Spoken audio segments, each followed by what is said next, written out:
జగన్ పై రాయదాడి case రోజుకో turn తీసుకుంటుంది. Police కస్టడీలో నిందితుడు సతీష్ కీలక విషయాలు చెబుతున్నట్లు తెలుస్తోంది. జగన్ పై తాను రాయితో దాడి చేయలేదని విచారణలో సతీష్ చెప్పడం ఇప్పుడు సంచలనంగా మారింది. లాయర్ తల్లిదండ్రుల సమక్షంలోనే 3 రోజుల పాటు సతీష్ ను విచారించారు. కీలక విషయాలు రాబట్టినట్లు పోలీసులు చెబుతున్నారు. అయితే దాడి చేయలేదంటూ పోలీసుల విచారణలో సతీష్ చెప్పాడని, అన్యాయంగా తన కొడుకును ఇరికించే ప్రయత్నం చేస్తున్నారని బాధితుడి తల్లిదండ్రులు చెబుతున్నారు.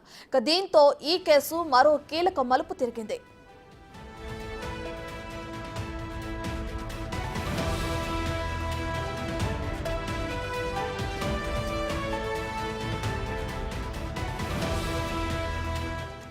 అయితే పోలీసుల వర్షన్ మాత్రం వేరేలా ఉంది. దాడి చేసినట్లు సతీష్ ఒప్పుకున్నాడని పోలీసులు చెబుతున్నారు. దుర్గారావు చెబితేనే సతీష్ రాయితో దాడి చేసినట్లుగా వెల్లడిస్తున్నారు. కాగా ఇప్పటికే ఆధారాల లెక్క దుర్గారావును విడిచిపెట్టారు. ఈ సమయంలో దాడి చేయలేదని సతీష్ చెప్పడంతో ఈ కేసు ఎలాంటి మలుపులు తిరుగుతోందనన్న ఉత్కంఠ నెలకొంది.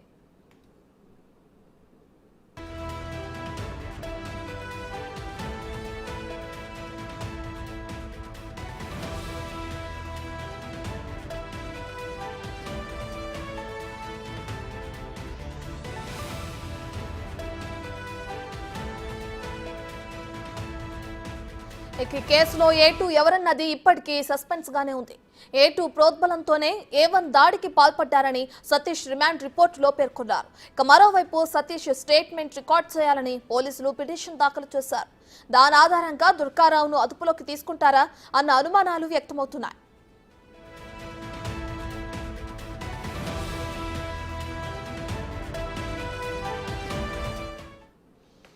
ఇదే అంశానికి సంబంధించి మరింత సమాచారాన్ని మా ప్రతినిధి రాజు లైవ్ లో అందిస్తారు. సో రాజు, జగన్ పై రాయి దాడి కేసు గురించి మనకు తెలిసిందే. అయితే పోలీసులు మాత్రం సతీష్ ఈ దాడి చేసినట్లు చెప్తున్నారు. సతీష్ మాత్రం తాను చేయలేదంటున్నారు. సో A1 గా ఇప్పటికే సతీష్ ఉన్నారు. A2 గా దుర్గారావుని చేర్చి ఆయన విడిచిపెట్టడం కూడా మనం చూస్తున్నాం. అయితే ఈ కేసుకు సంబంధించిన లేటెస్ట్ అప్డేట్స్ ఏ విధంగా ఉన్నాయి? అంటే సీఎంపై రాయితో దాడి చేసినటువంటి కేసుకు సంబంధించి ఇప్పటికే ఆ సతీష్ కస్టడీ అయితే ముగిసింది. ప్రస్తుతం మనతో పాటు ఈ కేసుకు సంబంధించి సతీష్ వైపు వాదిస్తున్నటువంటి లాయర్ సలీం గారు ఉన్నారు. సార్, అంటే ప్రధానంగా చూస్తే సతీషే ముద్దాయి అనేది అసలు అంటే కస్టడీలో ఏం జరిగింది, మీ సమక్షంలోనే విచారణ జరిగింది కదా, అసలు పోలీసులకిను ఆ సతీష్కి మధ్యన ఏ విధమైనటువంటి విచారణ చేశారు? అసలు పోలీసులు అడిగేది ఏం లేదు, ఎవరు కొట్టారా, ఎందుకు కొట్టావరా అని అడగటం లేదు. వాడంటే లేదా సార్ అమ్మతుడు, నేను కొట్టలేదు సార్ అని ఏడుస్తున్నాడు. అరే నీకు ఎవరన్నా ప్రోద్బలం చేస్తేనే నువ్వు కొట్టావు, నువ్వు కొట్టేది కాదు, నీ అంక ఎవరు ఉండడు, అది చెప్పడం లేదు, నువ్వు వాళ్ళని కాపాడుతున్నావు అని పోలీసు వాళ్ళు అతని మీద ఒత్తిడి తీసుకొచ్చారు. లేదు సార్, ఎవరు లేదు సార్, నా అంక నేను కొట్టలేదు సార్, అమ్మతోడు, దేవుడు పేర్లు అవి ఇవి అన్నీ ఆయన చెప్తున్నాడు. ఆయన అంటే సతీష్ చెప్తున్న దాని ప్రకారం సతీష్ చేయకుండానే పోలీసులు ఒప్పించే ప్రయత్నం చేస్తున్నారని మీ ఉద్దేశం? అవును, అంతే కదా. పోలీసు వాళ్ళు ఎందుకంటే ఇప్పుడు కేసు నిలబడాలంటే దానిలో ముద్దాయిగా సతీష్ చూపించాలి, చూపిస్తేనే కేసు నిలబడతాయి. లేదు సార్ సతీష్ కొట్టలేదు, ఎవరు కొడుతున్నారంటే మరి అతను ఇల్లీగల్ డిటెన్షన్ కింద మెయింటైనబుల్ అవుతుంది ఇది. సో అది ఏం చేస్తారంటే వాళ్ళు అక్యూజేషన్ ఇస్తారు సతీష్ ఈజ్ అక్యూజ్, మరి ఫర్దర్ ఇన్వెస్టిగేషన్ చేస్తారని వాళ్ళు మరి పెండింగ్ పెడతారు. సో ఇలా వాళ్ళ స్ట్రాటజీ ఎప్పుడైనా పోలీసు. సో అతని ప్రైమ్ అక్యూజ్గా చేశారు, సెకండ్ అక్యూజ్ ఎవరున్నారని ఇంకా సర్చింగ్ చేస్తున్నారు. అంటే మీ సమక్షంలోనే విచారణ జరిగింది, కేవలము అంటే ఎవరు చేశారని మాత్రమే అడగడమా, లేకపోతే పోలీసులకు సతీష్ని ఇతర క్వశ్చన్ చేసినటువంటి పొజిషన్ ఏమైనా ఉందా? లేదు, అదే అడుగుతున్నారు. నువ్వు ఏం చేస్తున్నావు, ఎలా చేస్తున్నావు, ఎందుకు చేస్తున్నావు, ఎవరిని కాపాడుతున్నావు, నువ్వు అసలు నువ్వు దీంట్లో పెద్ద కొండలు ఉన్నాయి, నీకు ఎంత అమౌంట్ వచ్చింది, అవి అన్నీ అడిగారు. అన్నీ అడిగేసి వాళ్ళు వెరిఫై కూడా చేస్తున్నారు. అసలు ఇతనికి సతీష్కి అసలు ఈ దుర్గారావుకి, బోండామ్మకి, టీడీపీకి అసలు ఏముంది అంటే డీప్గా వాళ్ళు ఇన్వెస్టిగేషన్ చేస్తున్నారు. ఎందుకంటే ఒక కేసు వస్తే వాళ్ళు కూడా ఒక స్ట్రాటజీలో వెళ్తారు, అంటే దీంట్లో ఎంత కుట్రకొండలు ఉన్నాయి అని. కానీ ఏ కుట్రకొండలు లేదు, ఒక పిట్టి బాయ్ని పట్టుకొని వాళ్ళు ఏమంటారు అనుమానించి ఇచ్చేసి అడిగిందే 100 సార్లు అడిగి అతన్ని ఒత్తిడి తీశారు. తీస్తే ఆయన ఏం చెప్పలేదు నా సమక్షంలో అయితే. అంటే ముఖ్యంగా ఈ దుర్గారావు A2గా దుర్గారావుని చిత్రీకరించే ప్రయత్నం అయితే జరుగుతుందనే అనుమానాలు మీకు ఏమైనా ఉన్నాయా? దీనికి సంబంధించి అసలు దుర్గారావు ప్రమేయం ఉందా దీంట్లో? లేదు, దుర్గారావుని కూడా అరెస్ట్ చేసే అనుమానం ఉంది. ఎందుకంటే దుర్గారావు ఆల్రెడీ 4 days కస్టడీలో ఉంటాడు. 4 days కస్టడీలో ఉండవు, దాన్ని సప్రెస్ చేసే విధానాల్లో ఏదో ఉంటారు పోలీసు వాళ్ళు. ఎందుకంటే మన క్రిమినల్ ప్రాక్టీస్లో చూసాం మనం, పోలీసు వాళ్ళకి ఏముందో absolute power make absolute corrupt అంటారు. వాళ్ళకి అబ్సల్యూట్ పవర్ ఇచ్చిన తర్వాత ఎవరికైనా పేరు చిత్రీకరించేసి వారిని అరెస్ట్ చేసి లోపల పెట్టే వాళ్ళు పోలీసు. ఎందుకంటే మరి దాన్ని ఫైండ్ అవుట్ చేసి మనం ట్రయల్ చేసి ఆ వివరాలు బయట తీసే వరకు చాలా టైం అవుతుంది. ఎందుకంటే జ్యుడిషియల్ ప్రాసెసింగ్ చాలా సులువు ఉన్నాయి. సో దానివల్ల పోలీసు ఎవరి మీదైనా ఇప్పుడు యాక్చువల్లీ ఇది ఏముంటుంది పొలిటికల్ మోటివేటెడ్ కేసు ఉంది. లాస్ట్ టైం కోడికత్తి అని ఒక టాక్టిక్స్ ప్లే చేశారు, అది సక్సెస్ఫుల్ అయింది. సో దీంట్లో ఇది గుల్కరాయి ఒక ఏమంటారు బాహుబలి 2 ఉంది అది. సో ఆ యాంగిల్లోనే మనం ఈ కేసుకి ఆలోచన చేస్తున్నాం. దాంట్లో అసలు ఇన్డిప్ట్ సబ్జెక్ట్ ఏం లేదు. ఇది మన ఫస్ట్ ప్రైమ్ మన చేసేది జ్యుడిషియల్ క్రిమినల్ ప్రాక్టీస్లో అయితే ఉంది. అంటే మీ క్లయింట్ మీకు చెప్తుంది దాని ప్రకారం చూస్తే అటు సతీష్ కానీ లేదా దుర్గారావుతో మీరు ఏమైనా మాట్లాడడం జరిగిందా? మాట్లాడినప్పుడు అసలు అక్కడ సీన్ ఆఫ్ ఎఫెన్స్లో ఏం జరుగుంటుందో అసలు వాళ్ళు అక్కడ ఏమైనా ఉన్నారా, ఇలాంటి వివరాలు మీతో ఏమైనా చెప్పారా? లేదు, నాకు వచ్చిన ఇన్ఫర్మేషన్ ప్రకారము సతీష్ వీళ్ళు ఉన్నారు కదా, వాళ్ళు అందరికీ 200 రూపీస్ ఏదో ఇచ్చేసి జెండలు మోపారు. సో వీళ్ళు అక్కడ ఆర్చ్ కాడ ఉండరు కదా, వాడు అక్కడ ఉన్నారు. కానీ అఫెన్స్ అయితే వివేకానంద స్కూల్ కాడ వీళ్ళు వెళ్ళలేదు అక్కడ వరకు. వీళ్ళు అక్కడ చేసి అప్పుడు ఒక కరెంట్ వెళ్ళిన తర్వాత కరెంట్ లేకపోతే మరి ఎందుకు వెళ్ళాలంటే వీళ్ళు కూడా వెళ్ళలేదు. ఇదంతా పని దొంగలు ఉంటారు కదా, 200 వచ్చేసింది, జెండలు ఊపేసి వచ్చేసిన తర్వాత కూడా ఆయన ఆ రోజు బర్త్డే అవుతుంది. ఆ బర్త్డే అన్నాడు 12 గంటలకు అక్కడే ఉంటాడు. ఒకవేళ ఆ బాబు అఫెన్స్ చేస్తే పారిపోతాడు కదా, ఒక భయం ఉంటుంది అతనికి. కానీ అక్కడే కేక్ కట్ చేసి ఆర్చ్ కాడ కేక్ కట్ చేసిన తర్వాత మార్నింగ్ కూడా అందరినీ ఫోన్ చేసి ఫ్రిడ్జ్లో కేక్ పెట్టాను రా అని ఆ చిన్న దుర్గారావు వాళ్ళకి అందరికీ వాడు పంచారు. సో యాక్చువల్లీ ఈ A2 ఆయన ఎవరున్నాడు, దుర్గారావు ఉన్నాడు కదా, పెద్ద దుర్గారావు ఇతనికి యాక్చువల్లీ ఒక 10 years to 12 years డిస్టెన్స్ ఉంది ఏజ్లో. ఆ పెద్ద మనిషి ఒక 30 years ఉన్న అబ్బాయి 18 years ఉన్న అబ్బాయితో ఫ్రెండ్షిప్ ఎందుకు ఉంటుంది?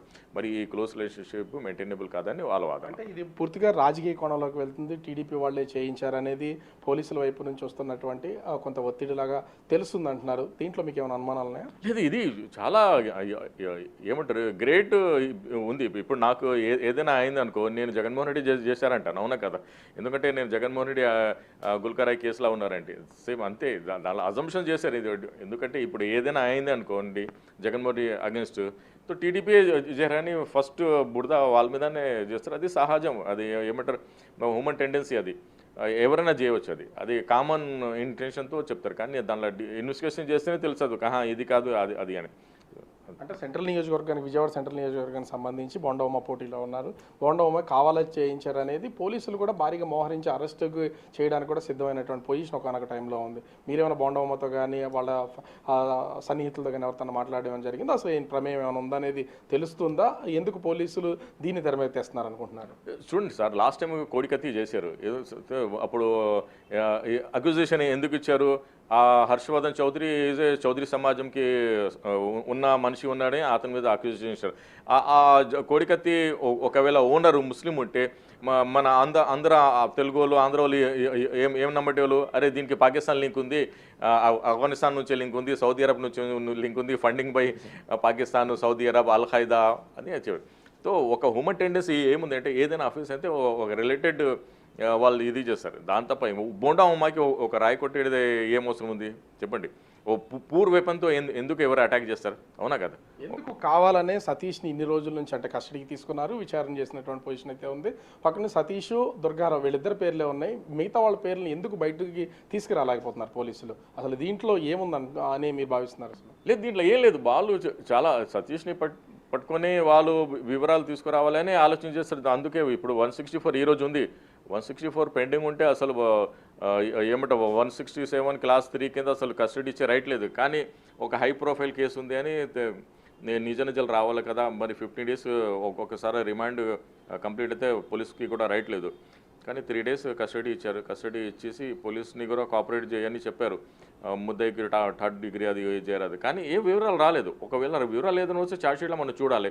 కానీ ఇది టోటల్ పొలిటికల్ మోటివేటెడ్ కేసు ఉంది. లాస్ట్ టైం కోడికత్తిని ఎలా పొలిటికల్ మోటివేట్ చేశారు, దీన్ని తొందరగా క్రాక్ చేసాం. ఎందుకంటే అప్పుడున్న మన ఎక్స్పీరియన్స్ ఏముంది అని. దీంట్లో అసలు సతీష్ కూడా దీంట్లో అక్యూజ్ కాదని నేను. కోడికత్తి కేసుకి సంబంధించి దాదాపుగా 5 సంవత్సరాల తర్వాత బెయిల్ వచ్చినటువంటి పొజిషన్ అయితే ఉంది. మరి ఇప్పుడు మీరు చూస్తున్నటువంటి ఈ కేసులో సతీష్ పరిస్థితి ఏంటి? దీన్ని కూడా ఇలా డ్రాగ్ చేసే అవకాశం ఏమైనా కనిపిస్తుందా? లేదు, కోడికత్తి కేసు ఎందుకంటే స్పెషల్ కేసు, అది ఎన్ఐఏ కేసు. ఎన్ఐఏ కేసులో యాక్చువల్ బెయిల్ రాదు అది. ఎందుకంటే court not believe you are innocent, accuse how to submit he's ఇన్నోసెంట్తో దీంట్లో ఇది IPC case, Indian penal code. So దీంట్లో బెయిల్ వచ్చేస్తుంది, మాక్సిమం 90 డేస్లో బెయిల్ వస్తుంది. దాని 60 దీంట్లో అయితే 60 డేస్లోనే బెయిల్ వస్తుంది. పేరెంట్స్ కూడా అసలు సతీష్కి సంబంధం లేదు, ఆ ప్లేసులో లేడని చెప్తున్నా కూడా పోలీసులు ఎందుకు సతీష్ని టార్గెట్ చేస్తున్నారు, ఏటుగా దుర్గారావు ఉండాలనేది నిరూపించే ప్రయత్నం చేస్తున్నారని అనుమానంలో నేను చెప్తున్నారు తల్లిదండ్రులు. ఎందుకు మరి దీంట్లో ఏమీ లేనప్పుడు అటు తల్లిదండ్రులని వేధింపులు గురి చేయడం, ఇటు దుర్గారావుని కానీ సతీష్ని కానీ ఒప్పించే ప్రయత్నం చేయడం ఎందుకు చేస్తున్నారు అసలు? అంటే వీళ్ళకి ఏ ఆధారాలు దొరకపోవడం వల్ల? లేదు ఇది పోలీసు ఒక పకడ్బందీ ఇలా చేస్తుంది, అవునా కదా. Police is not a soft boy కదా, సాఫ్ట్ ఇది ఆర్గనైజేషన్ కాదు. పోలీసు ఏదైనా కేసుకి డీప్గా ఇన్వెస్టిగేషన్ చేయాలి, వాళ్ళ ధర్మం అది. పోలీసు ఎందుకంటే ఆ రాయి జగన్మోహన్ రెడ్డి మీద పడేదని ఎంత ఇది, అదే వేరే కామన్ మీద నా మీద పడితే కూడా police sir Salim bhai take it easy అని చెప్పేటోళ్ళు. ఎందుకంటే వాళ్ళకి పేపర్ వర్క్ అవి ఇవి. ఇప్పుడు ఈ కేసు వల్ల ఎంతమంది పోలీసు యాక్టివ్గా పార్టిసిపేట్ చేస్తారు, 20 టీమ్స్ అది చేస్తారు, వాళ్ళు చేస్తారు, ఇది చేస్తారు. సో హై ప్రొఫైల్ కేసు వల్ల దీంట్లో పోలీసు యాక్టివ్గా పార్టిసిపేట్ చేస్తారు. అదే ఒక పిటి బాయ్ పిటి మ్యాన్ అంటే టేక్ ఇట్ ఈజీ అని చెప్పేటోళ్ళు వాళ్ళు. సో మొత్తానికి చూడొచ్చు ఇక్కడ ఆ సతీష్ని కస్టడీకి తీసుకున్నటువంటి పోలీసులు విచారణలో ఏదీ తేల్చలేదు, కేవలం నేను చేయలేదని ఒక పక్క నుంచి సతీష్ చెప్తున్నా కూడా పోలీసులు ఎవరు చేశారు దీంట్లో ఏటు ఎవరున్నారని ఒప్పించే ప్రయత్నం అయితే చేస్తున్నారని లాయర్ సలీం చెప్తున్నటువంటి పరిస్థితి అయితే ఉంది. అయితే 90 రోజుల్లోనే బెయిల్ వచ్చే అవకాశం ఉంటుంది, ఈ మధ్యలోనే బెయిల్తో సతీష్ని బయటికి తీసుకొస్తాం. కానీ పోలీసులు ఇన్వెస్టిగేషన్ చేయాలి కాబట్టి వాళ్ళు పూర్తిస్థాయి ఇన్వెస్టిగేషన్ వాళ్ళ పరిధిలో చేస్తున్నారు. ఇప్పటి వరకు అయితే ఎవరు ఈ నేరానికి పాల్పడ్డారు, గులకరాయితో సీఎం జగన్ మీద ఎవరు దాడి చేశారనేది పోలీసులు తేల్చలేనటువంటి పరిస్థితి అయితే ఉంది. దీంట్లో పూర్తి స్థాయిలో రాజకీయంగా మోటో ఉంది, దాని కోణంలోనే ఈ కేసు వెళ్తున్నటువంటి పరిస్థితి కనిపిస్తుందని ఆ లాయర్ సలీం చెప్తున్నటువంటి పరిస్థితి అయితే ఉంది. Ratna. Right, thank you Raju.